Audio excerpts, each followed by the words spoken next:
As the conflict in the Middle East continues to escalate, the insurance industry can still absorb losses from terrorism or political violence. But my next guest warns that if geopolitical tensions persist, insurers could face more underwriting volatility and tighter reinsurance terms. Let's get more perspective now from Marcos Alvarez, Managing Director of Global Financial Institution Ratings at Morningstar DBRS. And thank you very much, Marcos, for joining us. Good morning, and thanks for having me. What are the big challenges facing insurance firms right now?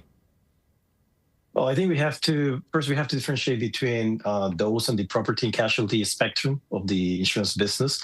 Those are probably the ones that are going to be mostly affected because some of those insurance companies can underwrite this risk in the Middle East or even beyond the Middle East in the case of terrorism and political violence. But also on the life insurance side, which for most of the viewers, this could be more remote because they don't think that they are actively part of a conflict such as the one we're seeing right now. They can suffer second-order effects due to volatility in financial markets. And for the first group that's overseeing, those would be, I imagine that's the ships, that's people, buildings, things like that? Marine, aviation, property, yes, exactly. And yeah. No, go ahead. Sorry, go ahead. Yeah, so we have some insurance companies and reinsurance companies because this market also is global, and you see very large European reinsurers that are active in this market, and also Lloyd's of London. And yes, so the business lines that are mostly affected at this time directly in terms of underwriting are aviation, marine, particularly marine, property, and political violence. Now, we've already seen ships being told not to go through the strait. Could that be expanded, and what kind of an impact would that have? Well, so the situation that we have so far is that vessels cannot transit through the Strait of Hormuz, and that's a combination of the high cost of the high price of insurance and also the lack of security conditions for these vessels to cross the strait. Right now, this is probably limited to this area in the Gulf, the Persian Gulf, and the Red Sea as well. But because the marine insurance market is global, pricing effects can go beyond the region. And now we heard President Trump say that they were looking at the Americans insuring the ships going through. Is that a possibility? Yes. Is it realistic? Yes, that's a possibility, and this is something we commented on maybe 2 weeks ago. At that point, we didn't see that being enough to restart transit through this strait, and basically that's what we have seen in the last 2 weeks. Safety conditions, operational conditions are still not there for most vessels to transit this strait, and even with insurance in place.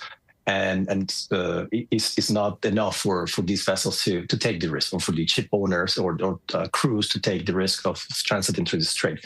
And one thing that I think we have to mention as well is that insurance has not been unavailable.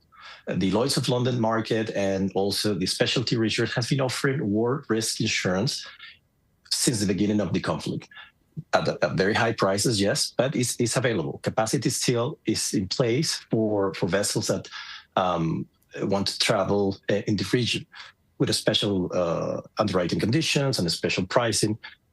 So the initiative put forward President Trump is supposed to complement this capacity, this private capacity.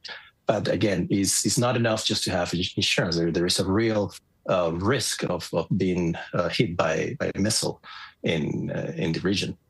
And so for investors right now, this sector, what do you do with it?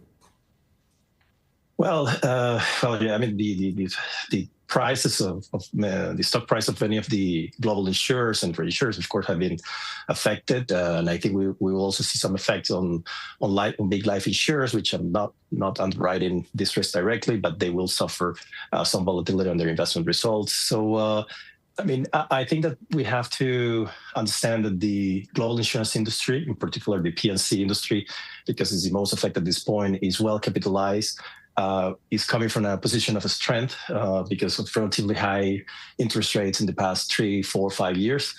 So they have built enough capital buffers during this time. So although we have been seeing a softening of reinsurance pricing in the last 12 to 18 months, we still think that the industry is in a good position to withstand potential losses coming out of the conflict, depending, of course, on the duration of the conflict and what type of losses we are seeing. Because from our perspective, from a credit perspective, what we are most concerned about is accumulation through multiple lines at the same time. So imagine having marine, aviation, property, and terrorism losses at the same time. So I think that's when we can see the industry having more credit concerns, but so far we have not seen that. And what would be kind of, I guess I don't want to say acceptable losses, but what are losses they could absorb? How much? Do you have an idea on that? Yeah. Okay. Let me give you some context. I mean, the property and casualty reinsurance industry probably sitting at a capital buffer of about $700 billion USD. So, an event of $50 to $100 billion is manageable. That would be, for instance, the size of a moderate to strong hurricane in Florida, 50 to 100 billion, and that's something that the industry can absorb. Okay, we'll leave it there, Marcos. But thank you very much for joining us. We appreciate it. Thanks again. Marcos Alvarez is Managing Director in Global Financial Institution Ratings at Morningstar DBRS.